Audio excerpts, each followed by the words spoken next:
আসসালামু আলাইকুম ওয়া রাহমাতুল্লাহ। আমি একটা ব্যাপার একটু পরিষ্কার করতে চাই। আপনি একটা হাদিস বলেছেন যে বিয়ে করলে অর্ধেক দিন পূরণ করে।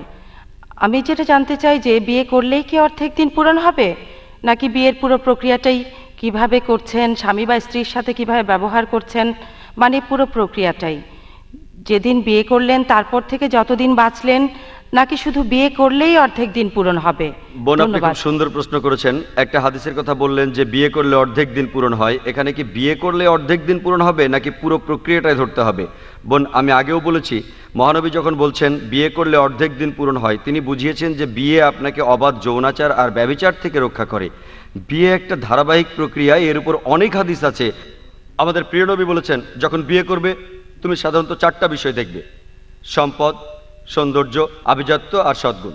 লোকে বিয়ে করার সময় দেখে মেয়েটা বা ছেলেটা সুন্দর কিনা, তার কি পরিমাণ সম্পদ আছে, কোন পরিবার, শেখ বংশ নাকি সৈয়দ বংশ, অভিজাত বংশ, আর সবশেষে হলো সদ্গুণ। মহানবী বলেছেন এই 4টার মধ্যে সবচেয়ে গুরুত্বপূর্ণ হলো সদ্গুণ। তাই আপনি যখন বিয়ে করতে যাবেন সব কিছু দেখতে হবে। আপনি একজন গুণী স্ত্রী বা গুণী স্বামী খুঁজবেন, কিভাবে বিয়ে করবেন। আমাদের প্রিয় নবী বলেছেন সবচেয়ে শ্রেষ্ঠ বিয়ে হলো যেখানে কম খরচ করা হয়। পৃথিবীর বিভিন্ন দেশে মুসলিম উম্মার মধ্যে বিয়ে হয়, তারা সেখানে হাজার হাজার ডলার খরচ করে যাচ্ছে। এখানে যেমন রিঙ্গিত, তারা অনেক বেশি খরচ করে। পবিত্র কোরআনে সূরা ইসরার 25 এবং 26 নম্বর আয়াতে আছে, যারা অপব্যয় করে তারা শয়তানের ভাই। তাই জীবনসঙ্গী বেছে নেওয়া, কিভাবে বিয়ে করতে হবে সাধারণভাবে সুন্নাহ মেনে, এইসবই।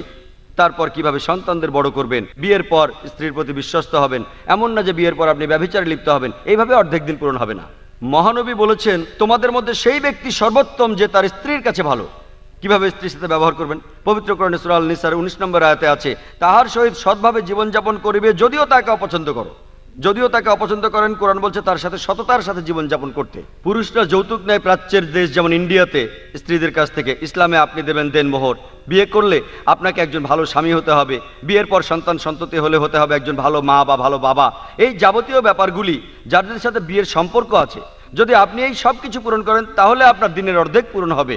ভালো মা হওয়া, ভালো বাবা হওয়া, ভালো স্বামী হওয়া, ভালো স্ত্রী হওয়া, অপব্যয়ী না হওয়া, এই সব কিছু, ব্যভিচার থেকে দূরে থাকা, সমকামিতা থেকে, অবাধ যৌনাচার থেকে, এই সব কিছু পূরণ করতে পারলে আপনার অর্ধেক দিন পূরণ হবে।